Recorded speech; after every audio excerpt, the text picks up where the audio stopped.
And there you go. To introduce this crucial and timely discussion, we have two very well-informed speakers, and they'll each speak for around 10 minutes each to allow plenty of time for both questions and an interactive discussion, which we're looking forward to afterwards. As they're speaking, you may want to formulate your questions or your discussion points and put them in the chat if you wish. Tonight we've got Almut Rochawanski, who is a member of WILPF in Austria. She's an independent activist who has been working in the former Soviet Union, including in Ukraine and Russia, for many years, particularly with women's groups on issues of conflict and civil society development. And we've got Barry Hebb, who is an economist and a consultant working with a range of NGOs, agencies, institutes, and foundations. And he's lived in Ukraine for over 8 years and has both direct and scholarly knowledge. So here we are, seeking a different future for Ukraine. Almut, I welcome you. Hi everybody, and thank you so much for the invitation. And it's really lovely to see you and see many of you again. Just to start us off today, we're meeting today because it is an anniversary, a horrible anniversary. As Ukrainians say, the big war, to distinguish it from the regional low-intensity conflict that started in 2014, has now been going on for 2 years. And so, Eliza, if you could do the first slide. I want to start you off with a few numbers, just to give you like a perspective of what we're seeing. Sorry, I'm trying to get back to my notes here. Sorry, I have a problem here. Just a second.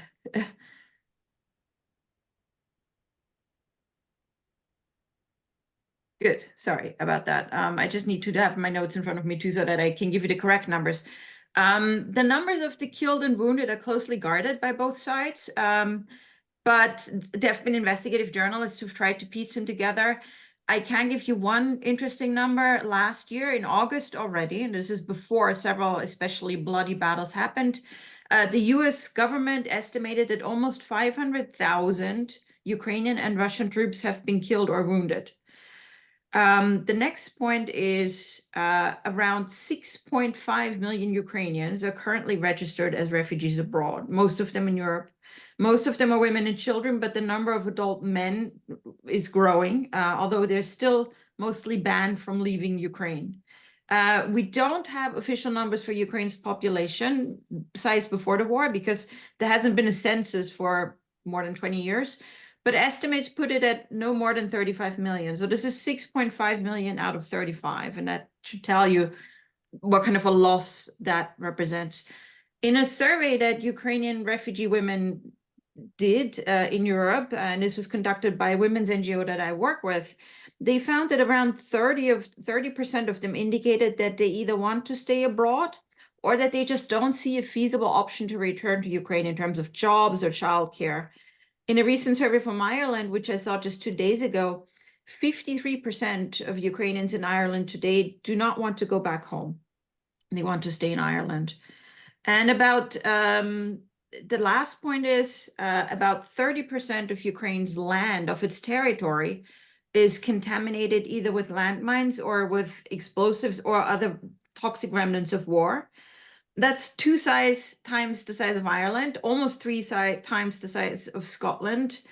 And of course, some of this isn't all the same everywhere. Some of it is very densely contaminated. Like there's places on the front line where there are several landmines per each square meter. So the levels may be different, but this is a gigantic amount of territory of land. that is contaminated and will be so for a very long time to come. So we can go off the slide for now so you can see me speak. So what I'm hoping for the meeting today is that we will together imagine a different future. I think it's important that we create a vision of what we wish to see over the course of this year and then next year at this time, so we don't have to observe a third year of the war. I don't want to relitigate the history of what caused this war, but I will give an overview of what's been going on over the last 2 years, because I think it helps us understand where we stand today and what's at stake going forward. And usually people tell the story of this war from the military perspective, but I'm going to start with 2 years of peacemaking efforts, because I think this is a story that is underreported and undertold, and that's important for us to know. So 4 days into the war, on February 28th, 2022, Russian and Ukrainian negotiators met for the first time in person in neighboring Belarus.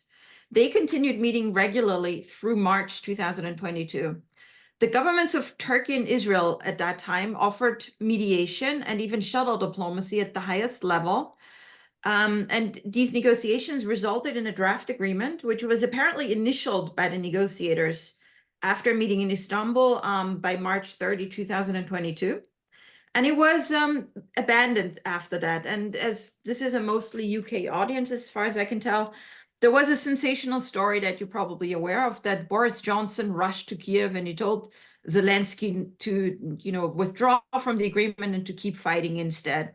And that may well be true. I don't doubt that he did that. I also don't doubt that other Western governments encouraged him to do that. But that is not the same as saying, if not for Boris Johnson, there would have been peace. I think all of you here have been doing peace activism all your lives, and you know that peacemaking is really hard. And it usually doesn't happen fast. It takes time, it takes input from many stakeholders, and it takes a lot of constructive political will. That Istanbul draft agreement was very far from finished at the time. It was very lean. Many key provisions hadn't been fleshed out. It had been produced, and this is really critical for us to know, it had been produced without the participation of civil society, without any provisions for human security and how to restore the well-being of the victims of war. No women were part of the negotiation teams, conspicuously so, let alone women from grassroots communities affected by war. And arguably, this deal could have failed for a lot of reasons. There were stakeholders in Ukraine and Russia that didn't want it and would and could have sabotaged it. This is probably what happened. Both sides concluded in spring last year that they are better off fighting. This is what happens to most peace processes around the world. We know that too. They fail again and again before they succeed. So this isn't Boris Johnson's fault, but I think it's really important for us to remember that our leaders, all of our leaders, are still accountable to us, to the world, and to Ukrainians for not doing everything they could do at that point and later on to make this peace process succeed. They should have supported Turkey's mediation. They should have offered additional diplomatic assistance, financial assistance. They should have sent their best people there to support this process. They should have placed all their bargaining chips on Ukraine's side of the table. They should have applied tried and true good practices of peacemaking, such as including civil society and especially women, or centering ordinary people and their human security. But instead, our leaders turned up their noses and turned a cold shoulder.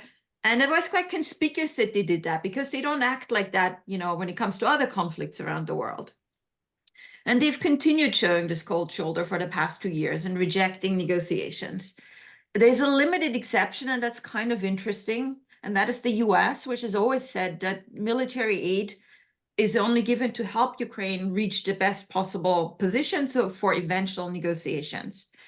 Retired senior US officials have conducted track 2 talks with Russia, apparently at least with the tacit consent of the government. Bill Burns, now the head of the CIA and a famous former US ambassador to Russia, has also held talks with his Russian counterparts in 2023, though we don't know exactly about what. So with this small exception, we see a huge vacuum by the West in peacemaking. And what happened, and that was really interesting, I think, is that other countries from the global south have stepped up and have stepped in. And this is also quite unprecedented.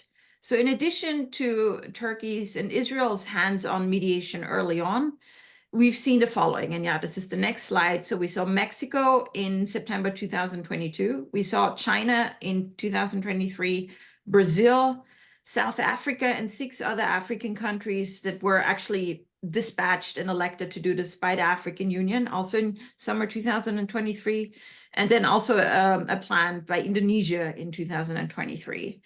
And to this, I would add that, and you can remove the slide, but just so you see sort of like the global spread of efforts at diplomacy.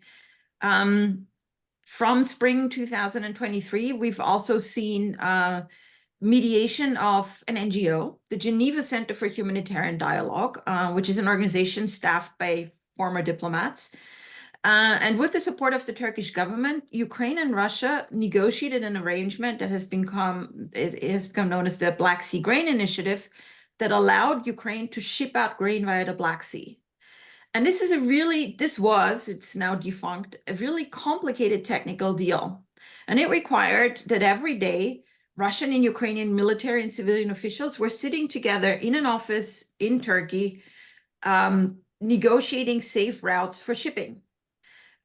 Ultimately, in summer 2023, after working for 1 year, this deal was not renewed because Russia felt that the West had not held up its side of the bargain, which was sanctions relief to allow export of Russian fertilizer. But I think it remains a really important example that showcases that talks can work, even when it's about really hard things. And by the way, this grain deal idea was the brainchild of a Ukrainian woman, a conflict and mediation expert. And she brought it to international diplomats who made it happen.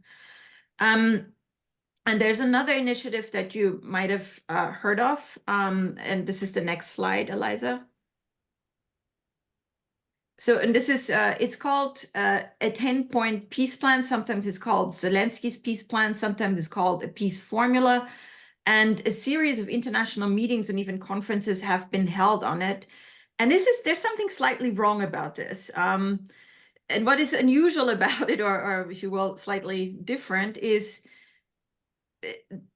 that it's basically, if you look at those points, it shows it would mean a complete restoration of everything Ukraine had before this war and even before 2014. So Russia has paid compensation, Russian aggressors are facing an international criminal tribunal, and then the plan says, then we could talk. And that's weird because at that point, there would be nothing left to talk about. The other unusual thing of this initiative is that Russia hasn't been part of these so-called peace conferences. So that makes it a misnomer. What this means, this is an initiative, that's not a peace plan or a peace formula. It is something else. It is like a lobbying or rallying initiative that is aimed at enlisting Ukraine's friends and other countries behind Ukraine's objectives. The next such misnomed peace conference is scheduled for this spring, I think in May, in Switzerland. And so what does all of this mean, of this history of this 2 years of thwarted efforts of diplomacy or no efforts at all? After 2 years of war, we have the West and Russia conducting only the most bare bones of diplomacy between each other. They're mostly just trading barbs, and not just about Ukraine. Our leaders are also not working with Ukraine to help Ukraine prepare for successful, auspicious political negotiations. And beyond that, we are being told all the time by experts, by the media, by pundits, by our leaders, that diplomacy as such is a figment of our imagination, that it never works, that it is rarely employed during wars, and that it is never employed with opponents that are violent or that we cannot trust. And this is really absurd, right? Because all of us here, we've been thinking of peace, we've been working on peace, we've been working on conflict all of our lives. And we know that diplomacy is deployed precisely in order to reduce armed violence and precisely to build trust where trust has been lost. We know all of this from all of human history. And when we're told that calls for talks and diplomacy are pointless, that they're impossible, or that they even make us traitors, we are being gaslit, right? We're being told that something we know to be true isn't actually true.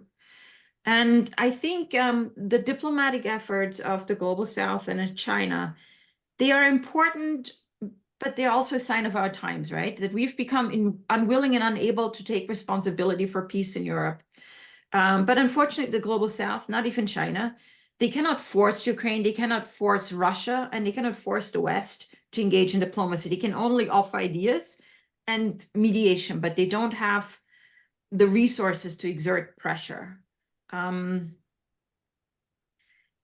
Even so, those peace plans that have been proffered, they're not particularly helpful in the sense that neither Russia nor Ukraine nor anyone else is going to take, a peace plan written in Indonesia and say, oh, this is a perfect solution. How did we not notice before?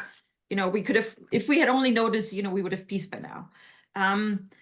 It's almost pointless to fully flesh out what stands at the end of this process. What's more important is to insist on a process and to offer support for the process. And I think the Chinese plan actually came closest to that because it's quite open-ended. It just says, these must be the principles of the international order. And one of them is that we talk to each other.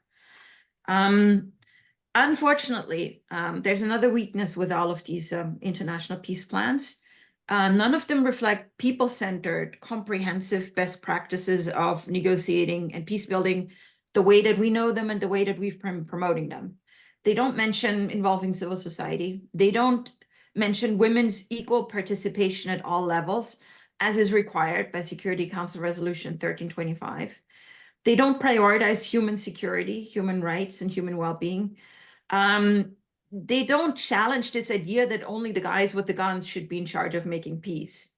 And when I read these plans and when I see the discourse happening, I feel as if the last decades of hard-won lessons about building sustainable peace, including women's role in peace and security, these lessons, these decades have vanished from the debate. It's as if somehow they do not apply to this conflict. Maybe they apply to other smaller conflicts elsewhere in the world, but not to this one. So this is where we stand in terms of diplomacy. And now quickly I will do where we stand militarily. And basically, as you probably know, to cut this short, there was a major counteroffensive planned with massive Western support, what they call a mountain of steel of weapons and ammunition and equipment that started in June last year. By fall, it was clear that it had failed. Its failure was predicted by those who knew best how things would play out. The exaggerated expectations of its success probably were based on a very superficial reading of, almost like magical thinking reading of how well Ukraine would do due to its superiority in terms of democratic leadership and technical sophistication and courage. And by now, everybody has accepted that it has failed, this counteroffensive. And it is also now accepted among Western experts that in 2024, this year, there will probably not be enough equipment and supplies to conduct another counteroffensive and to reconquer more of the territory that Russia has occupied. And if you've read some of the articles that I've sent in advance of this call, there's now a theory by military experts who are very pro-Ukrainian, it should be said, that we should wait until 2025. During 2024, there has to be an arms race. And so in 2025, Ukraine will be strong enough to do another counteroffensive, which somehow 2 years from now, 1.5 years from now, will supposedly go better than it has to date.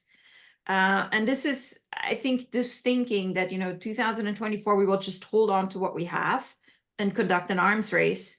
And then in 2025, we will finally do the big push and finally win.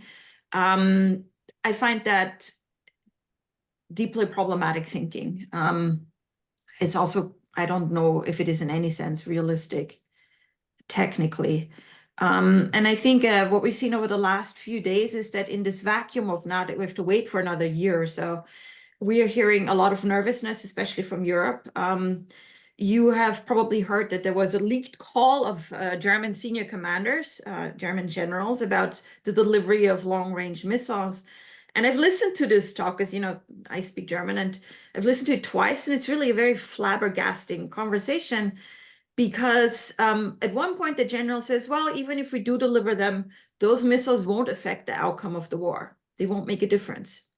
And the other thing that's interesting or worrying is at no point do these generals ask each other, how will Russia respond to this? And how should we prepare for Russia's response? And around the same time, we have seen French President Macron step up and basically say, well, maybe we should put boots on the ground. And he explicitly, in a speech on this topic, he said, we should not be cowards. And when I hear the term cowardice and cowards used in connection to war in Europe, I am, of course, as a WILPfer who knows WILP's history out of World War I, reminded of World War I, right? And I'm reminded of this narrative around cowardice and patriarchy and militarism. And I just wondered, like, what is going to be next? Are we going to start sending each other white feathers? Right. And at that point, I'm going to finish and hand over to Barry. I hope you can hear me okay. I got kicked off the internet briefly a few minutes ago, and I'm back on, so I hope it's all clear. Yes. If I get confirmation, good. Okay. I hope it doesn't happen again. Okay. I'm going to try and share my screen now. The host has disabled participant screen sharing. That's because I was kicked off and just put back on. Yeah, I've just made you a co-host, so you should be able to share. Okay, I can now, yeah. Okay, so I hope you can see my my screen. Is it okay now? Okay. Please don't panic at the number of slides. I keep giving this warning as I give presentations, especially with economic data. I try my best to be evidence-driven and also show the sources for all my data, and can be happy to answer any questions about the analysis and the sources. But I have a lot of data backup slides, so please don't panic. But what I wanted to do was basically build on what Almut has already said and not repeat all the other data about the refugees and the amount of people who have been killed or injured in the war. And I think that one of the contributions I would like to make to this discussion is basically to look at the economic impact. Because in addition to the tragic loss of life, the destruction caused by war, the diversion of resources away from peaceful use to military use, whether it's by Ukraine or Russia or other countries that are assisting, there is severe economic damage that has impact on people, not just in Ukraine, but all the other participating and affected countries. But in this case, I'll just focus on Ukraine because of the amount of time we have, and because Ukrainian citizens are actually bearing the brunt of the conflict. And so basically what I want to provide is just a very brief evidence-based look at the economic impact of the conflict on the population of Ukraine. And I say the population of Ukraine for a very important reason. I'm looking at all the citizens, regardless of their ethnicity. And sometimes when we use the word Ukrainian, it could be misinterpreted as just referring to those people who are Ukrainian ethnicity and not Russian ethnicity or other ethnicities that are present in the country. So I just want to make sure at that point is clear up front. And so what I wanted to do is to give a very basic economic perspective or an approach. And there are really two core issues that I would like to focus on in the next 10 minutes or so. The first one is that economists are, they have different schools of thought in economics. Of course they do. But this is a bit different from what you might hear from realist school of thought, where they talk about big power politics and dominating the region or something like that. The basic core of classical economics is that there really shouldn't be war because war doesn't make any economic sense. It results in the destruction of productive assets. It harms income generation, and it harms the well-being of people. And generally, economics approaches, whether they're left or right-wing, stress the fact that people are benefit from mutually beneficial, free and fair trade and exchange. Whether it's in a communist society or a capitalist society, it really doesn't matter. The fundamental basics and basic building blocks of a healthy economy is based on mutual, peaceful, mutually beneficial, free and fair trade and exchange. And so if you ask me as an economist, we should predict that wars would never happen, but they obviously do. And so we can look at the economic consequences of a conflict and the harm it causes, and not just the immediate harm, but the harm over long periods of time. And I will show some slides that provide some numbers on that and a perspective on Ukraine that maybe is not widely known to a larger audience that hasn't been there or hasn't looked at the data more carefully. The second core issue that I want to just sort of touch on briefly is that there's competing objectives when it comes to conflict. Governments aren't just responsible for the safety and security of the territorial integrity of their country. They also have other objectives like securing and saving the economy, protecting people with social protection programs, etc. And we often hear about territorial objectives in a conflict, but that costs resources and human lives to secure territory, and that comes at a cost of these other objectives. They're often mutually exclusive, and they're often competing, and you have to strike a balance. Do we go for the entire territory and sacrifice future generations' economic well-being, or do we strike a deal in another way? I can't tell Ukraine what to do. I can, however, lay out some of the evidence of the costs and benefits and real balances they have to strike in the conflict. So I hope I'm not speaking too fast. I hope it's still clear, because once it gets to the numbers, I can sometimes skip quite quickly. So the first slide I want to show people, this is one that Almut had actually asked me about just several weeks ago, but this shows Ukraine in a bit of a different perspective. This shows the GDP per capita in the EU versus Ukraine in 2021, so just before the conflict started, the escalation of the conflict in 2022. There was a conflict that already started in 2014, but this is from the escalation forward. So this looks at the income that the country produces per year, per person in 2021 and forecast to 2028. And you can see that compared to the EU countries, Ukraine is well in last place. It isn't forecast to grow very much by 2028, and it would take a long time, which I'll show later, would take a very long time for Ukraine to make any real progress. But this puts the economy in perspective. This is not an economy that was, performing really well just before the conflict started, and it was like on par with European countries. It's not something like that. I make this point for a few reasons that will become more evidenced in a few minutes. But basically, it's that Ukrainians are actually a very low subsistence level of living, and the burden that the conflict imposes on people is extremely severe. The next slide is the gross monthly average salaries before taxes in 2022, and then the data is only available for 2020 in Ukraine, so again, before the war. But you can see that Ukraine has a very low gross monthly average wage compared to the rest of the economies in the European Union. And I selected some other countries for a comparison, like Spain and Belarus and Armenia and the former Soviet republics. But it's approximately $430 US per month. This data has to be used with extreme caution, and it's an upper bound. So I'm going to explain what that means. I think a couple of days ago, I read in the Canadian newspaper that they report that the average monthly salary for Ukrainians is 720 Canadian dollars a month. This data only comes from those Ukrainians who are working in large companies. So it's about 20% of the economy. Everyone else is earning far less than that, so the average is exaggerated upwards. So the average Ukrainian is actually earning somewhere between $100 and $200 a month, something like that, if they're working. And often 1/3 of the economy before the war started was an informal work where they're not technically contractually employed. So they're at very severe risk of exploitation, not being paid on time, and insecure labor. So the point here is that a large portion of the Ukrainian population doesn't have like savings to rely on. They don't have savings so they can pack up and go to Europe and rebuild a life. They don't have any resilience to withstand the shock of the conflict. And this was already true before the escalation in 2022, which has exacerbate the situation severely. This is one of my favorite slides because this shows the GDP. It's like the GDP per capita, but divided by the regions within Ukraine. And one of the problems that I usually have when I talk to an international community or the donors internationally or to other government officials before they come to Ukraine is that they go to Kiev or the city center of Odessa or Lviv, and they see lots of boutique restaurants and cafes, and they see people out enjoying themselves. And you can be easily misled into thinking that many Ukrainians are living a European lifestyle. And it is true, maybe 5 to 10% are. But if you go to the rest of Ukraine, you will find that people are not living like that. They're actually living in abject poverty. And it's huge numbers.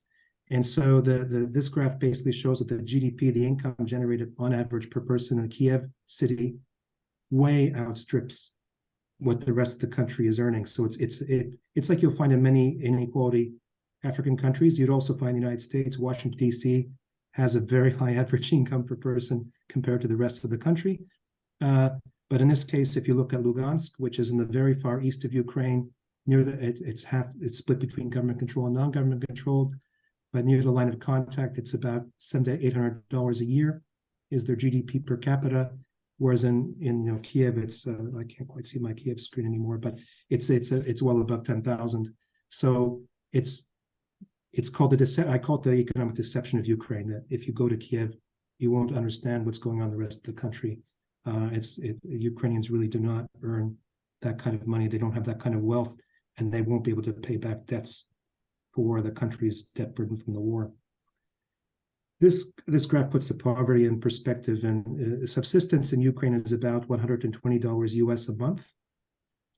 And we can ask the question, what percentage of Ukrainians and which number of Ukrainians live below subsistence? And this provides the data from 2014 to 2020. And you can see on the graph, for example, that this is a bit more harder to see, but the percentage below, for example, subsistence in 2016 was just over half the population. So about 19.8 million people. So yeah, just over half the population. This dropped in 2020 to 23%. But this is also a bit misleading, and I can add the qualifications on this. The line is very low at $120 US approximately per month.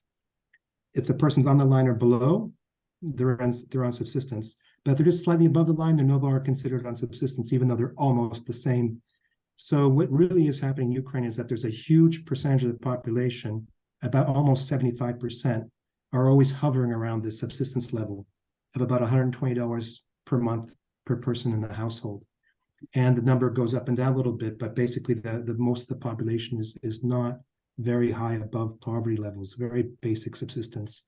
And there's an assessment that came out by World Food Program in 2022 after the war started, and they showed that 75% of the people surveyed across the country were not meeting the minimum subsistence level of living. So they didn't have enough money to pay for $120 per person in the household per month for basic food, clothing, shelter. So it's the basic point is most Ukrainians are living on the edge of quite severe poverty. And what I want to do now is sort of take a look at the impact of the conflict. And this graph, maybe I should explain a little bit more about it. This shows the real GDP, the real income, adjusted for inflation of Ukraine from 1987, just before independence, right through to today. And the main points that I want to make here is that this is not a country that was doing well economically before the war. So if we just go in temporarily, provide some humanitarian assistance, people survive for the war, then the war ends, everything goes back to normal, and people will be living well again. In fact, Ukraine is multi-crisis affected. They've never recovered from transition in 1991. The economy collapsed, and you can see this is below the first red line. I think if I could use my arrow here to show this. This first line is the transition period. The economy collapsed below that. It's never returned to its 1987 level. Then it was affected by the financial crisis, the conflict starting in 2014, and then the very end of the string of data, the conflict in 2022, which has severely crushed the economy again. This is an economy that's been crushed by crisis after crisis after crisis, with most of its population having endured poverty in levels very close to poverty for 30 years, with no income to recover from this conflict without severe levels of international assistance. The longer this crisis goes on, the longer the conflict goes on, the more damage it's caused. We're looking at huge amounts of money just to recover from the war, let alone let the country actually develop into something more prosperous where people have reasonable levels of income. This graph basically shows the same for GDP per capita. It basically has the exact same trend, that it's a country that has never recovered since gaining independence, and people are living on extremely low levels of income. Mindful of time, I'll move on to the next slide. I could talk about these slides for hours, so I'll try to keep it somewhat reasonable. This graph looks at different perspectives. So it shows GDP in the country from 1992 through to 2028. I think I just can't see the far right of my graph anymore. 1 second, I think, oh, I can now. And what I want to show here was that if you go back to 2013, the economy almost went back to its pre-financial crisis level. And this was what was forecast to happen to the Ukraine's economy at the end of 2013, just before the first conflict started. Instead, what happened was the economy collapsed in 2014-15. And up until the start of this war, it almost didn't recover. But this is one of the problems with economic recovery that is often overlooked. We talk about the tragic loss of life, which we should, the loss of life from soldiers, the destruction of people's homes and buildings, but we also miss that they've lost income. And the gap between what they should have experienced after 2013 and what they actually did experience after 2013 is about $100 billion a year. Now, some portion of that, about 20%, is due to losing Crimea and parts of the non-government controlled territory, but about 75% of that, so about 75 to 80 billion, is due to the impact of the conflict, an approximation. And this is in line with other estimates I've seen from other economists. So the economy just sort of almost got to a level above 2013, but on the eve of the escalation. Then, of course, the war happened, and now it's on a different trajectory, again, below what it was forecast to happen before 2022. So basically, if you add up all that income, all this loss of all this, it's well over $1 trillion. And that's $1 trillion of income that Ukrainians no longer have to spend, build their lives, educate their children, pay for vacations, buy food, clothing, shelter, and that's lost permanently forever.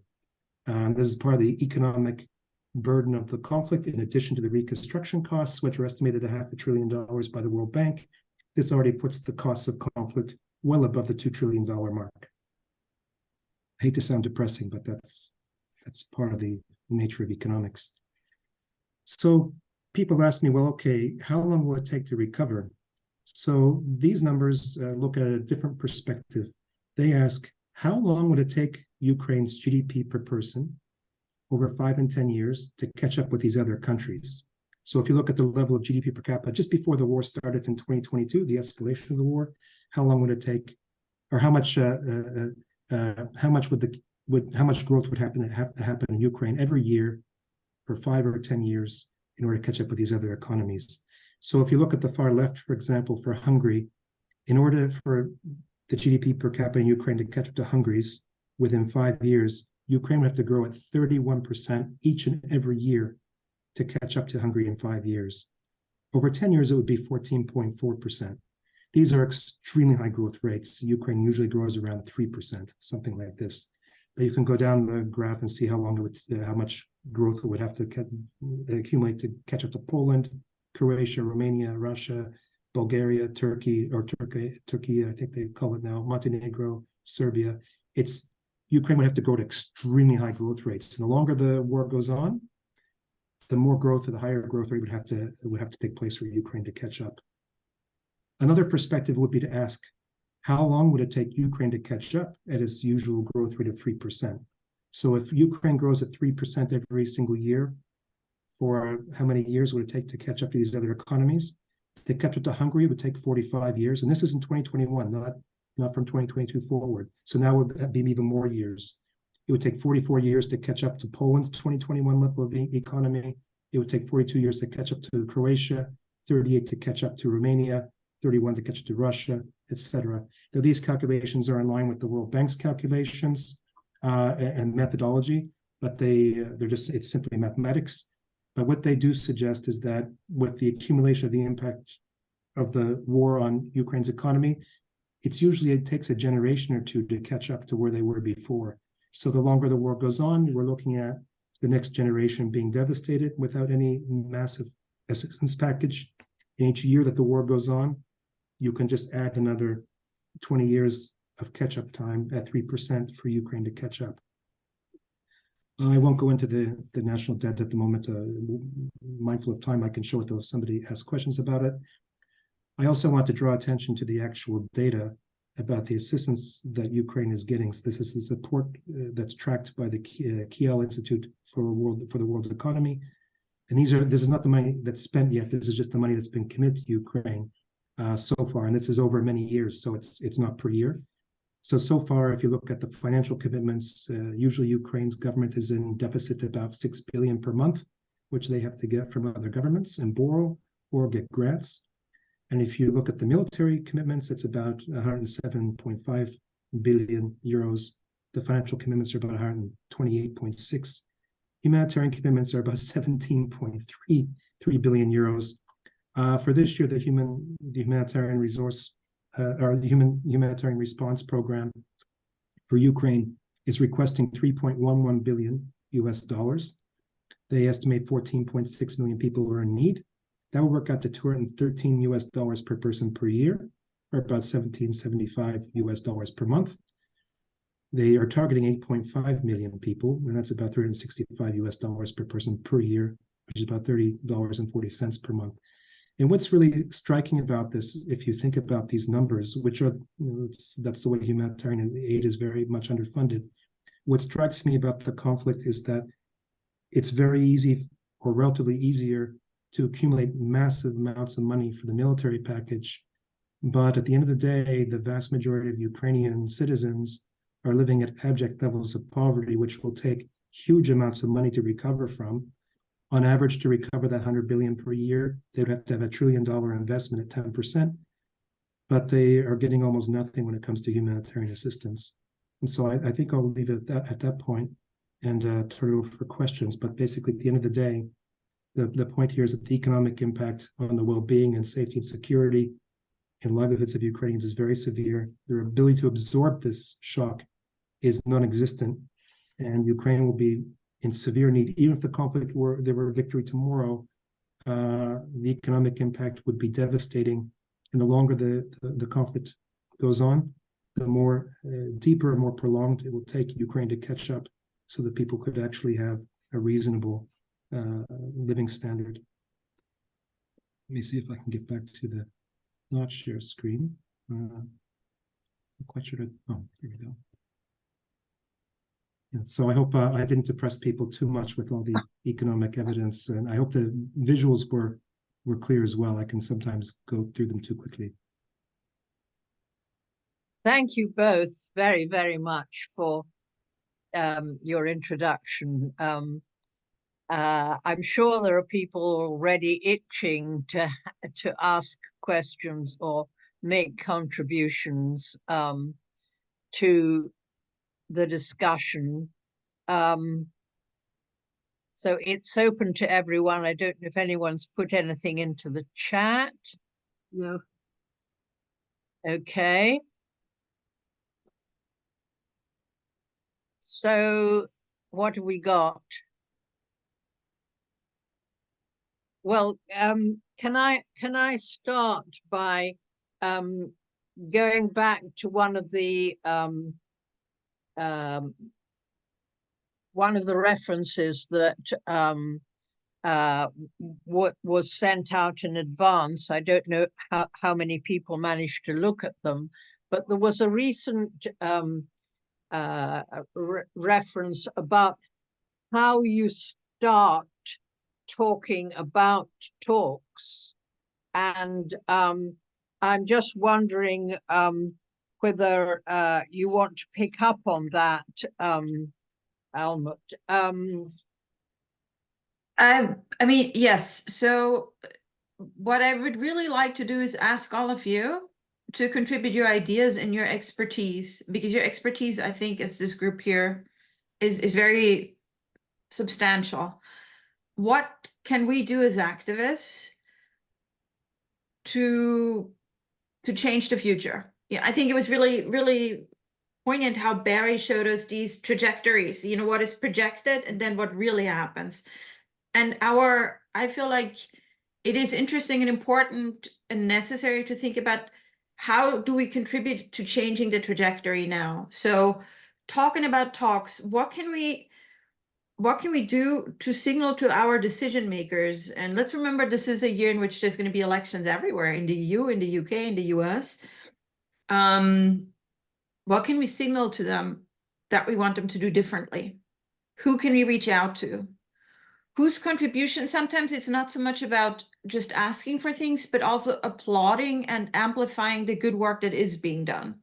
Like, I feel the grain initiative and the people who negotiated and implemented it, they did not get enough support and applause and praise for the amazing job they did. And I think the Turkish government didn't get that. But I mean, so who are the actors in our countries that we could tell, we want you to do something different? And if they are doing something right, how can we support them? And I am looking forward and curious about your answers to that. If I could maybe just jump in and maybe help start the ball rolling as well.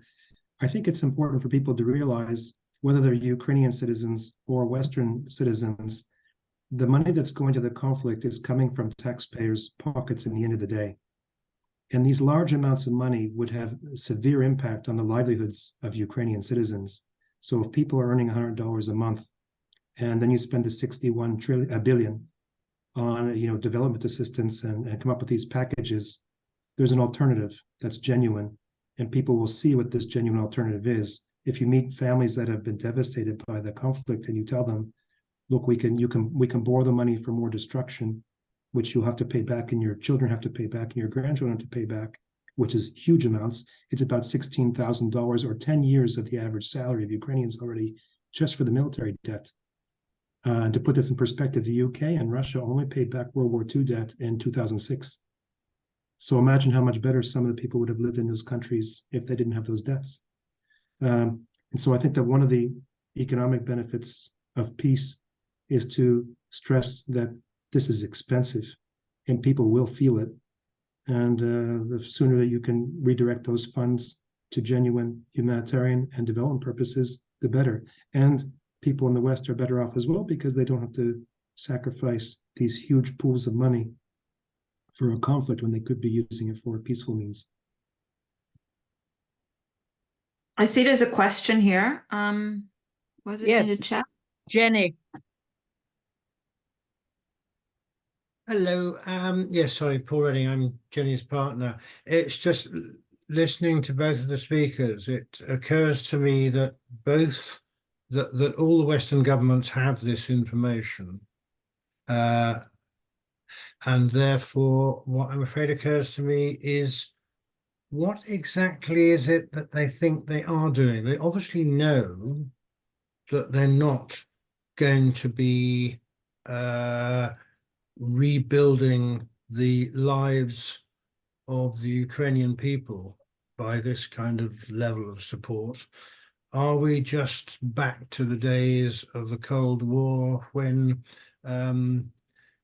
the America, NATO, and the Soviet Union, as it then was, used this as a proxy fight, and the NATO and other Western governments are merely trying to use the Ukrainian people as a way to try and damage Russia as far as they can as a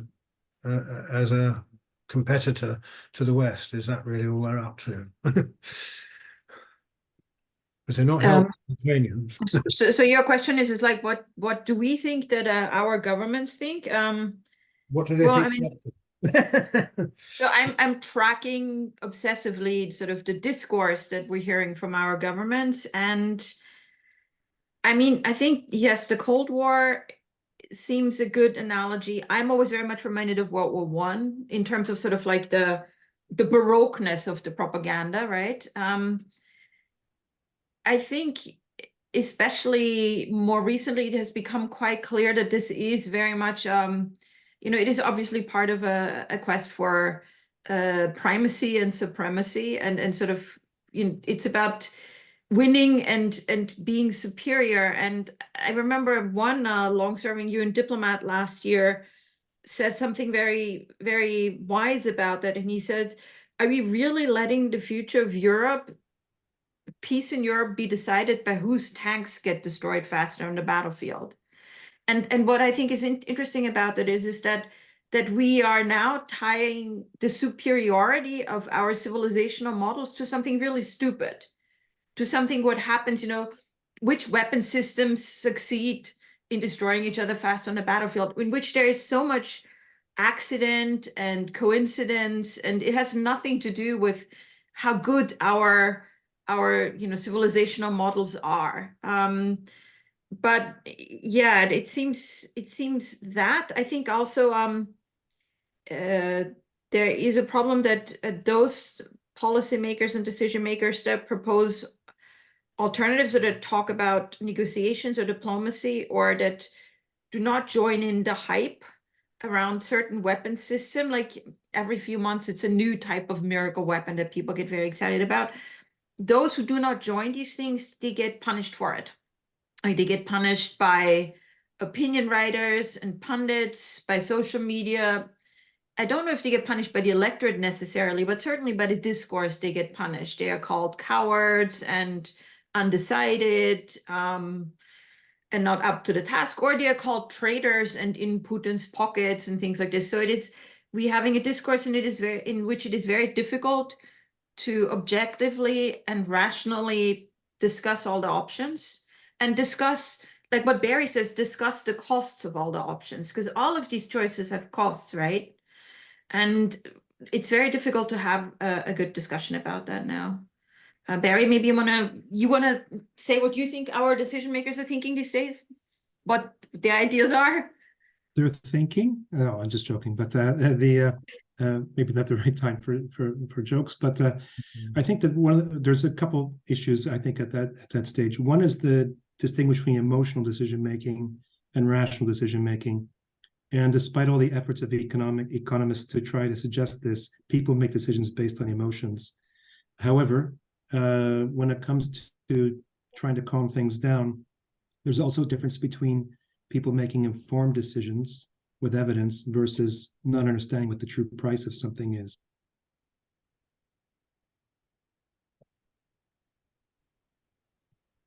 So I'm seeing a number of other questions. There was some from Paul Purnell. What do Ukrainian citizens want to happen? Sorry, I just got back on. Barry spends a lot of time, lives on and off in Ukraine, so just go ahead. I got cut off with my internet again. Sorry, you can hear me again? Yes, the question was, what do Ukrainian citizens want to happen? Yeah. So I was going to say, just at the end of my last thought, it was that what I've witnessed in Ukraine was that people were not being direct about the true costs of their options and what the real options were. So, for example, if they looked at the association agreement or join the EU, there wasn't really discussion about how long that would take for their economy to grow to actually achieve European level qualities of life. So people were misled into thinking they could just join and then suddenly they would achieve these high living standards.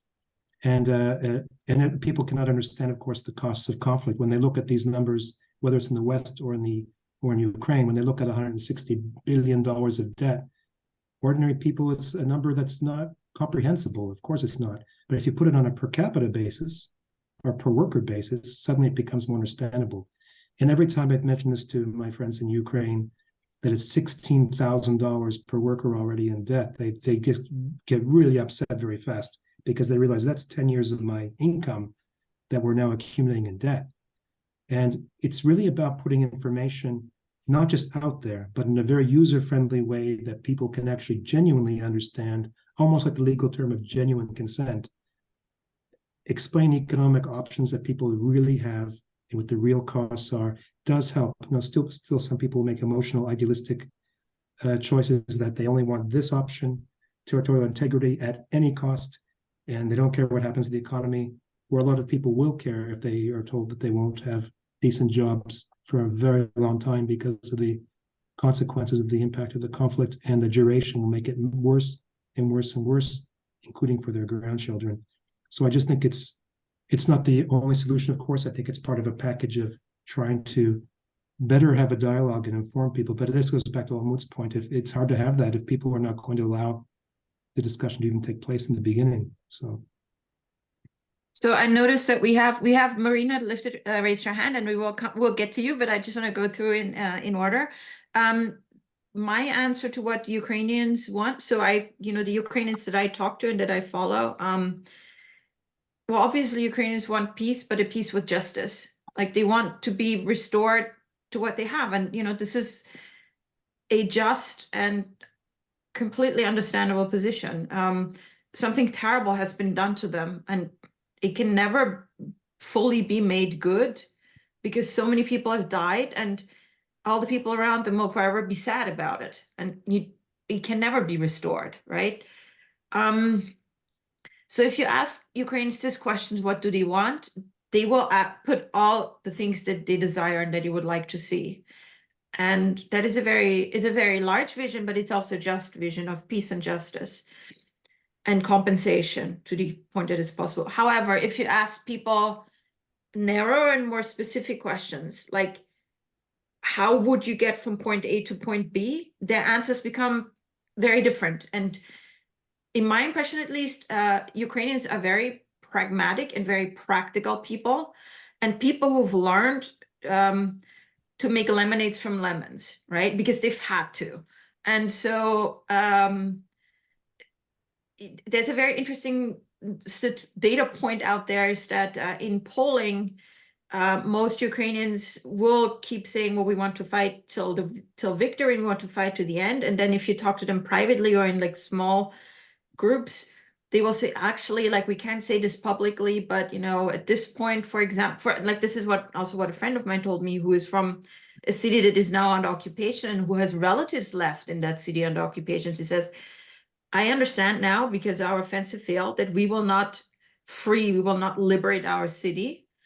And so I've told my friends who serve in the army, I don't want you to like sacrifice yourself right now for something that's not going to happen. I want you to live. And eventually, when the time is right, when the years will come, we will liberate our city, we'll get our city back. But in the meantime, I want to keep as many people as possible alive. So I would say every Ukrainian has a different answer to this. Also, depending on the positionality, like what are their stakes? Do they have someone fighting at the front line? Do they have some close people living under occupation? Have they themselves lost their homes, like their cities, their communities? Have they been pushed out of there? So, one thing I can say is that when it comes to the big questions of war and peace, a broad cross-section of Ukrainian society is not being asked in this conversation. Like, there are some very visible members of Ukrainian civil society, but they are also not super representative of all of Ukraine, I think. We have a question here from Barbara about, can we find out and share internationally, publicly, who is making profit from this war? Does it matter? Barry, or maybe any of you, like who do you think is making profit from this war? Any answers? Well, the military-industrial complex, for sure. Raytheon was actually, the CEO of Raytheon about a year ago said he was very happy with the progress of the war. And so this is definitely a beneficiary of the war. Shall we hear from Mary? There's another question here and Mary, you wanted to answer this question, or? Marin, yeah, go ahead, go on. Hello, everyone. I'm Marina, and I'm Ukrainian. And first of all, I would like to thank you all about having this conversation, about organizing this talk, and for your willing to help and to find a better future for Ukraine. It's very appreciated, and I thank you all about that we have this talk today. I also wanted to tell that I don't like when you call this a conflict, because this is a war. And for me, like, if you talk about the conflict, it seems like there are some disputable territory. There's something disputed, like Ukraine has stolen something from Russia or took something. I think if there is a conflict, you should go to the court and defend your position. If you are killing kids and destroying industry and destroying the country, it's not a conflict. It's invasion, it's occupation, it's a war. So I wouldn't call that a conflict. And we were talking about different talks about peace building and about negotiation between Russia and Ukraine, which didn't go well, as you can see. And I would like to talk on behalf of Ukrainian, because to explain you and maybe to talk about why these options don't work. Because from your speech, it seems like Ukrainians don't want to have peace and want to fight. I would say that, of course, Ukrainians didn't expect that and didn't want to fight with Russia and with Russian soldiers, and didn't want, and they would like to stop this as soon as possible. But unfortunately, currently, we don't have the good options. We don't have the good options. The option, as you said, proposed by Zelensky, where like Ukraine gets their territory and recovers. So it's unrealistic, but as you said, it would be the most just option. It would be fair. If Russia returns back everything to Ukraine that they took and pay for recovery for everything they destroyed. But of course, you understand that it's not realistic, because Russia is not negotiating.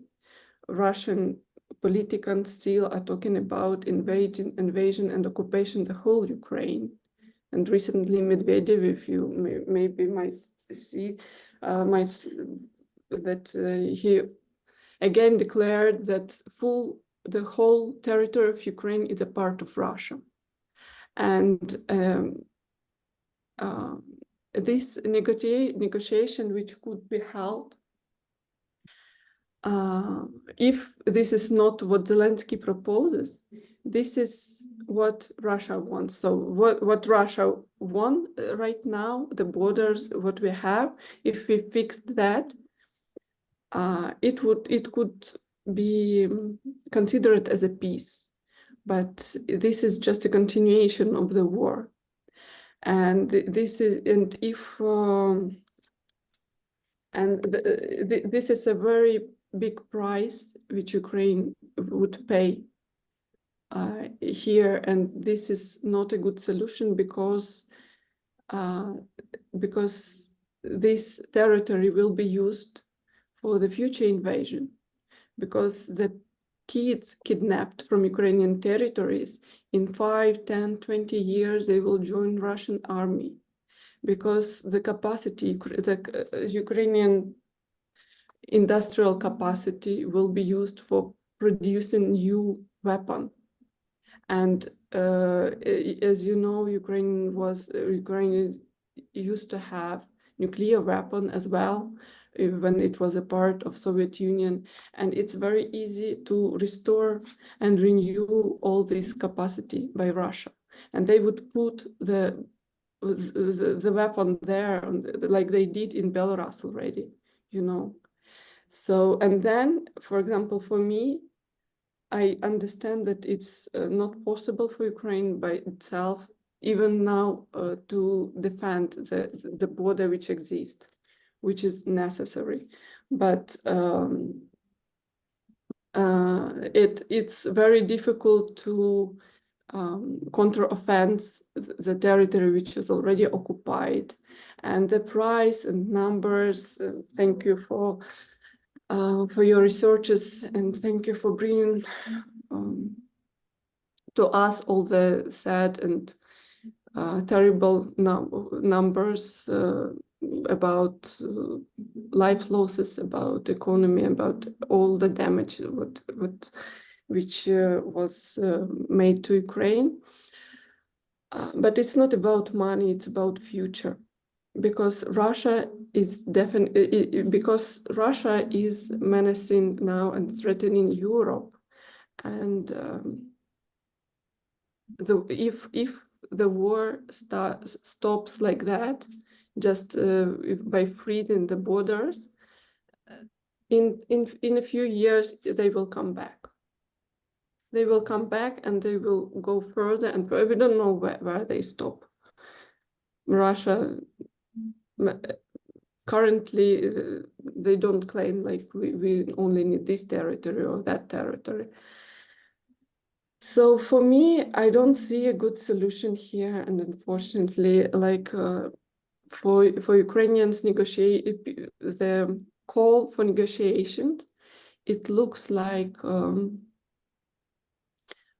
know, on the street, the woman is raped by aggressor, and people around are talking like, negotiate with him, negotiate, try to negotiate, try to talk him to stop to rape you, or maybe you can just, I don't know, relax and enjoy, and then it will be a peace between you, and it wouldn't seem like a conflict, it would be seen like I don't know, like love.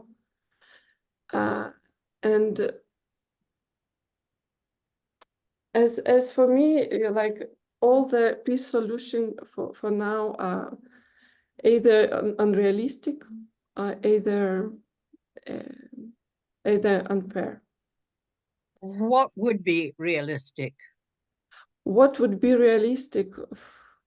It's hard to say. I just see that this war is going to be worse and worse, and for me,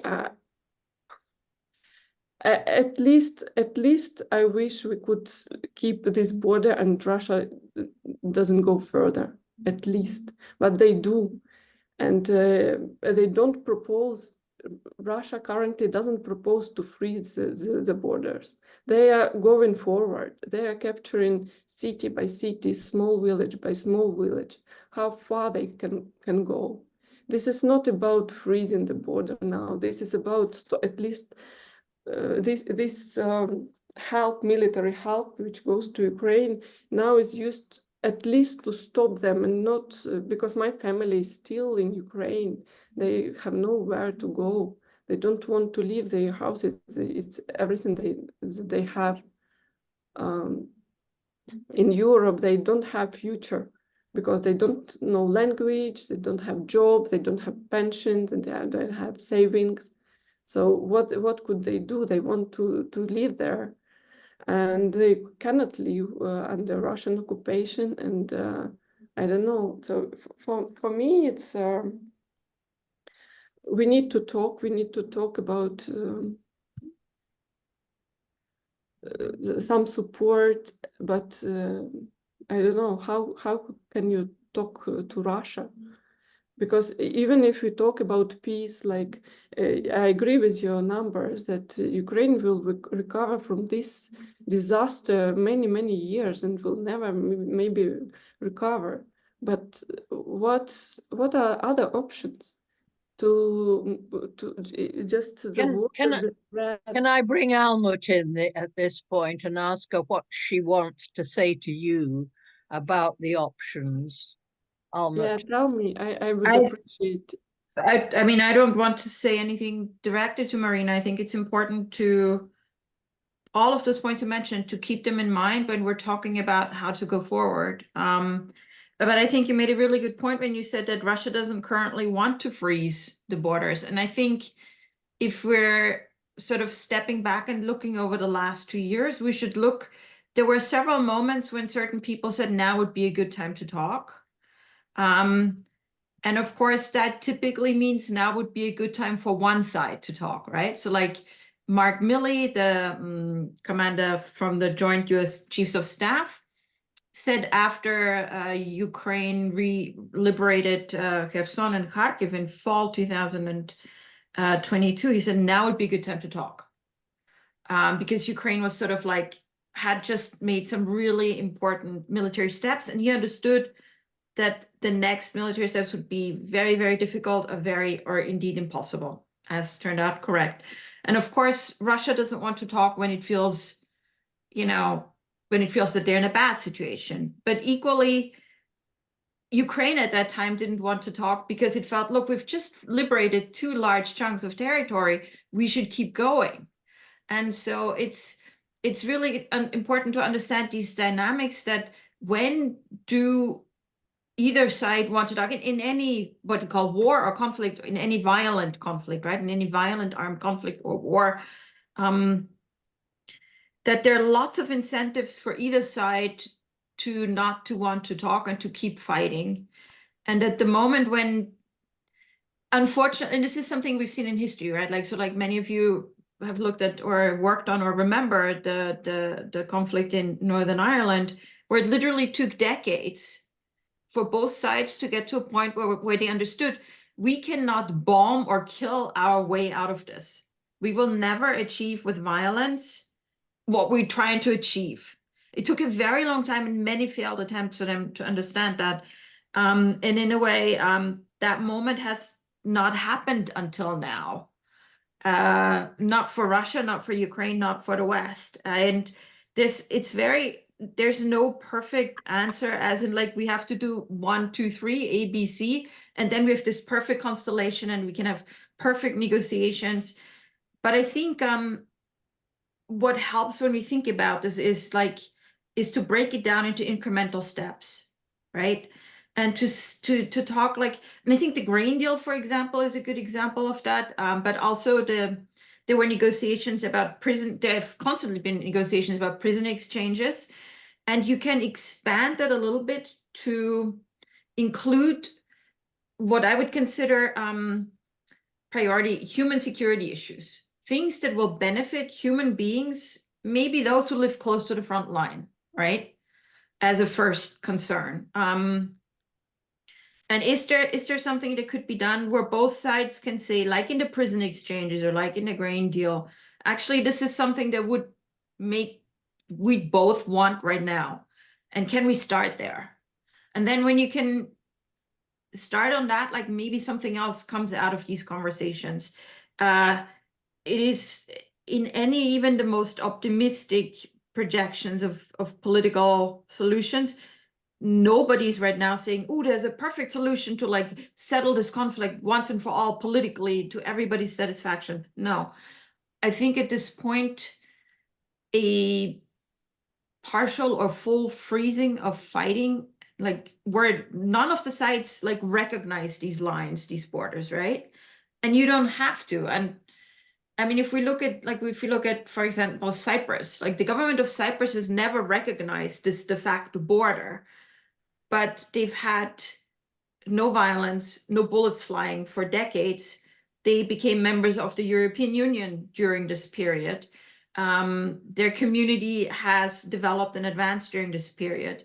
And so I think the way to think about it is to think of like incremental steps that will make things safer and better for people.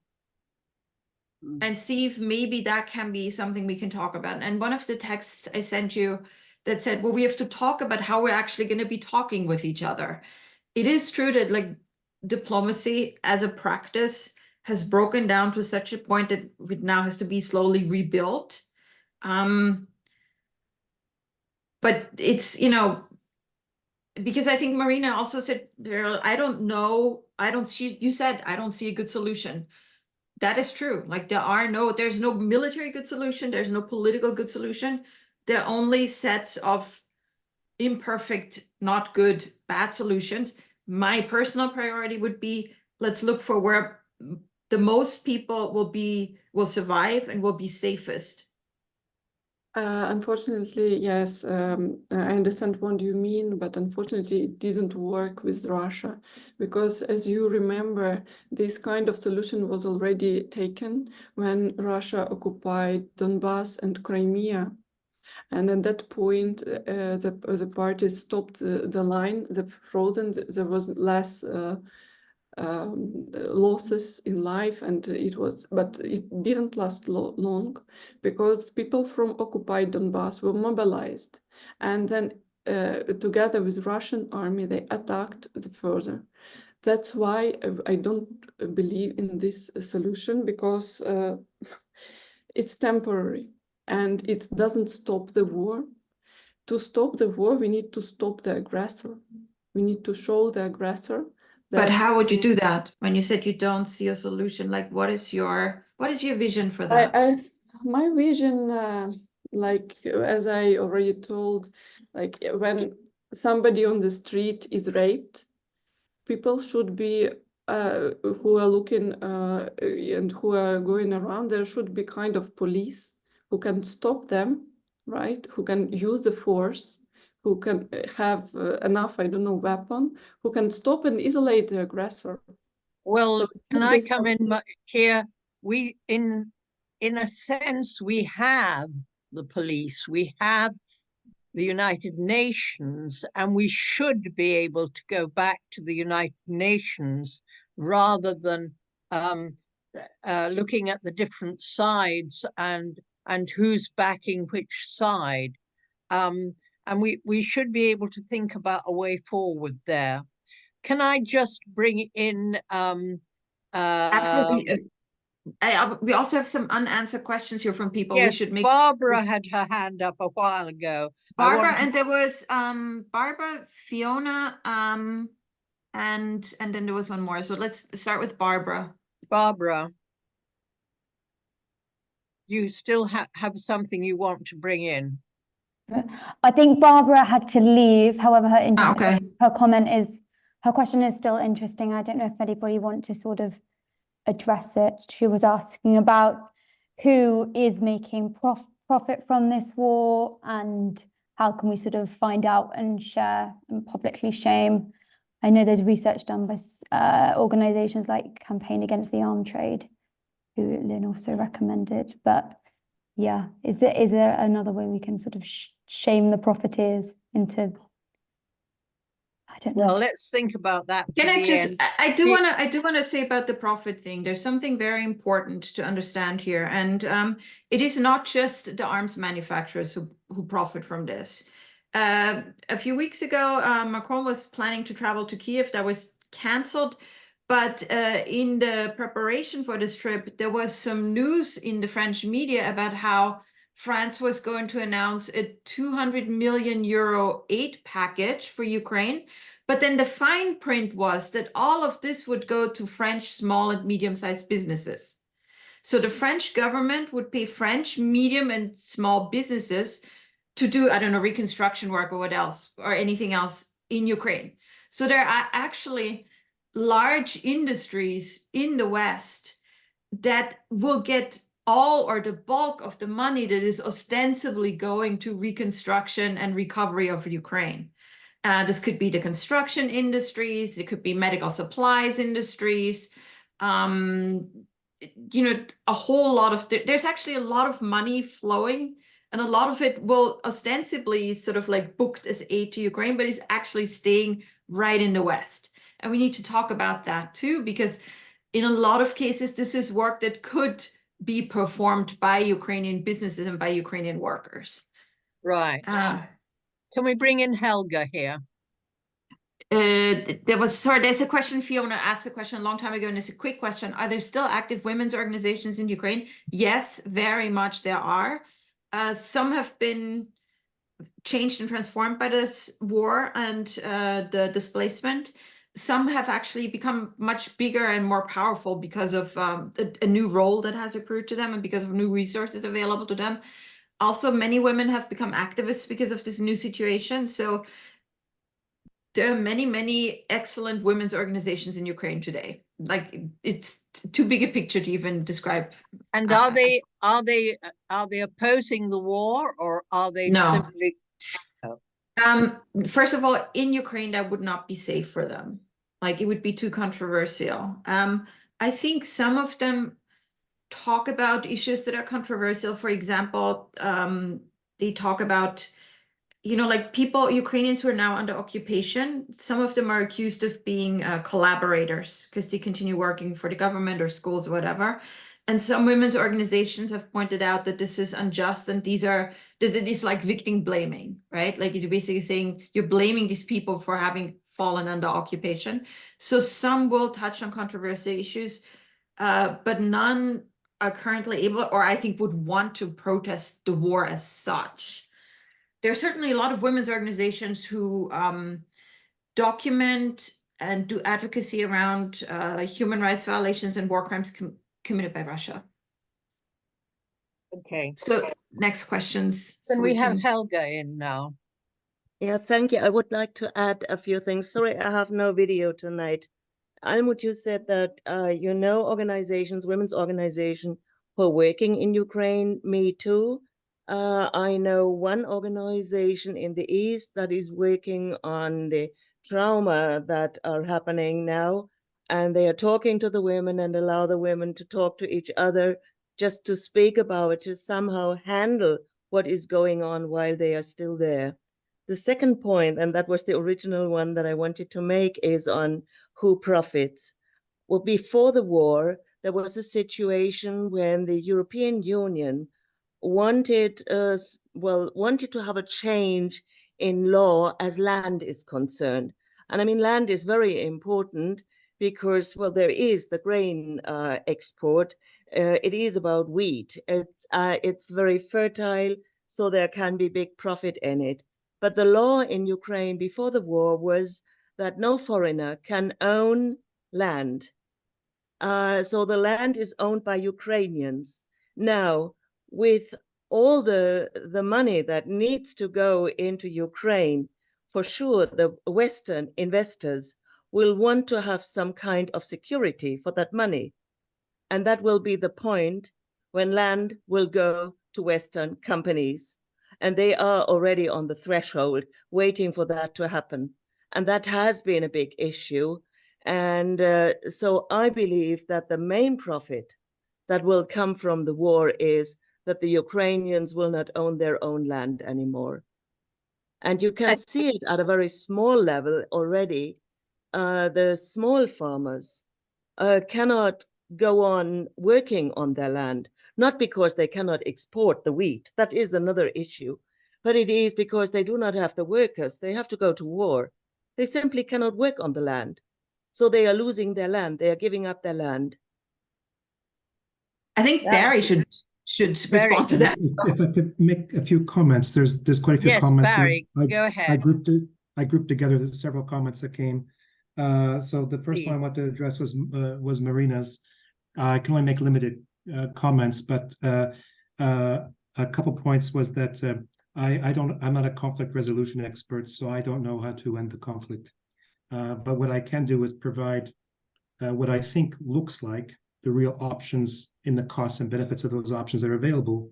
And then it's up to Ukrainian citizens to decide what is fair and just to them. I can't decide that for Ukrainian citizens. It's really up to Ukrainians to decide that and make an informed decision. And just like it's up to the other citizens about other countries, how much they want to contribute to the conflict or not. The second point that you made that I thought was very interesting was about the money part. And I want to make maybe a more detailed comment why sometimes economists focus on this. It's not because I think the money is important in and of itself. It's that if people are living in abject poverty and they're affected by the conflict and they have to leave their home and they don't have any savings and they don't have any money, they're at very high risk for severe crisis coping strategies. And what I mean by that is that a lot of young women and children flee their homes and they get trafficked, human trafficking. They end up resorting to prostitution. They go to Europe and they're exploited. And this is a severe negative consequence of not having enough monetary support there to help prevent these negative outcomes. So I didn't mean to suggest that it was just about people earning more money. I meant it's also about providing people with sufficient money to help prevent them from being exploited by other people and being taken advantage of. That goes in nicely with the other point that was made about the land. So I do own Ukrainian land. I'm a foreigner. Obviously, I'm a foreigner. But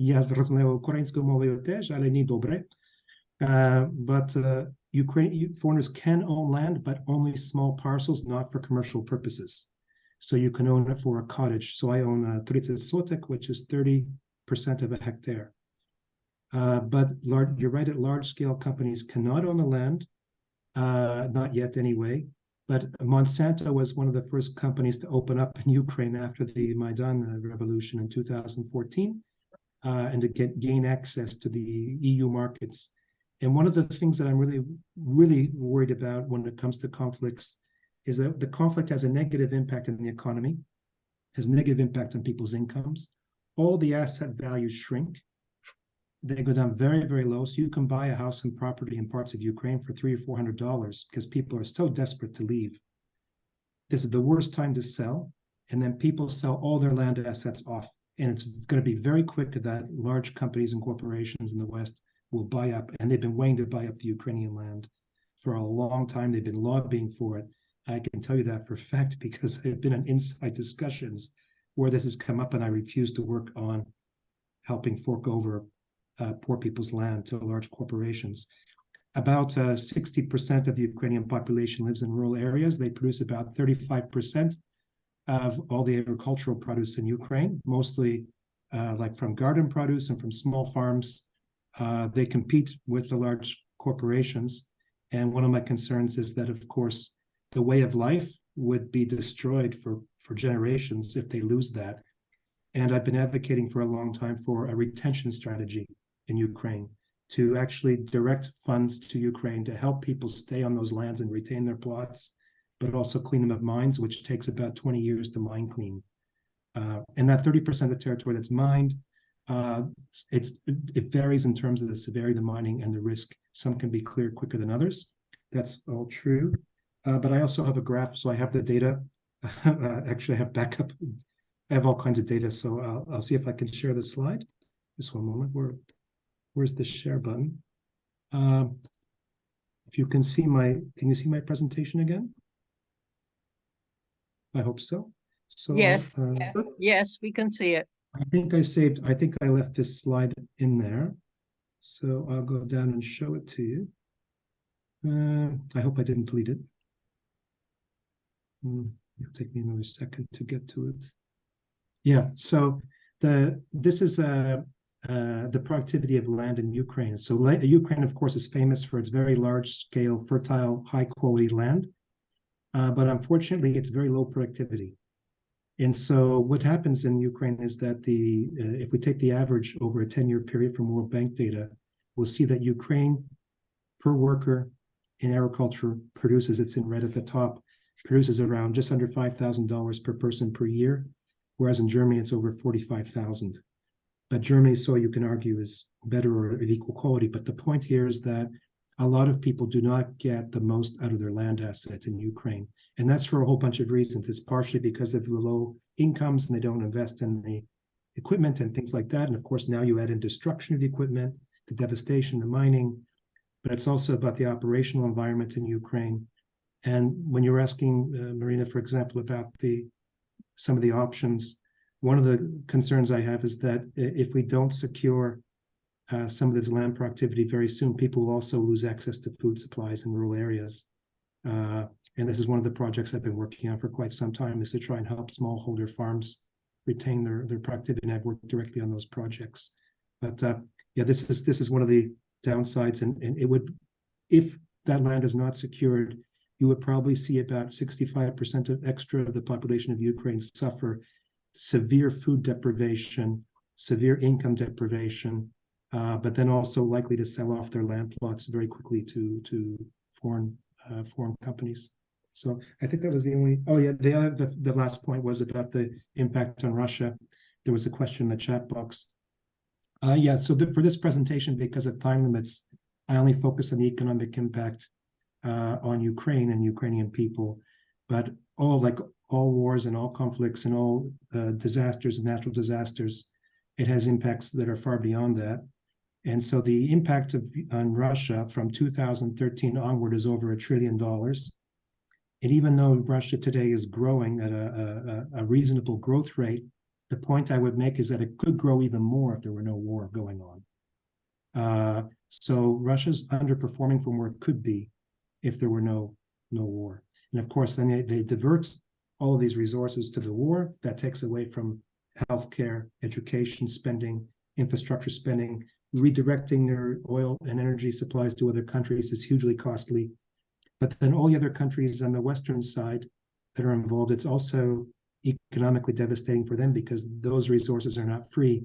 All of those hundreds of billions of dollars are redirecting from people's pension funds. So young people today in the EU will have less pension because of these large scale Barry, I'm going to have to interrupt you because we're running over time now. Sure, that was the last point I had. So that's thank you.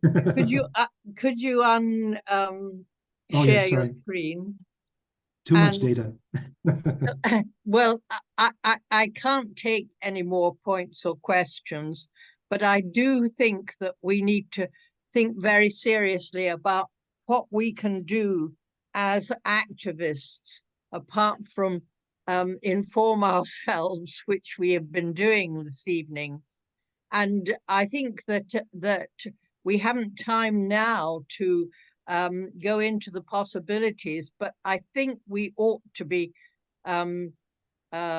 addressing what we as activists in our own country can do to change things for the Ukrainians. And I would like to draw all your attention to that. And perhaps we could try and work on something that we might campaign on as a group. And thank you so much, everyone, for your attention and all your points. And Marina, I'm sorry not to be able to take you again, but thank you, everyone, and particularly to our speakers, Almut and Barry, for all the information that they've been able to share with us. Thank you all. Thanks, everybody. Thank you And very much. enjoy the rest of your Very, evening. very good, worthwhile webinar. For all Thank the you. questions and comments. Thank you. Thank you. Thank you all. Thank you very much. Very enlightening. Thank you. Thank you.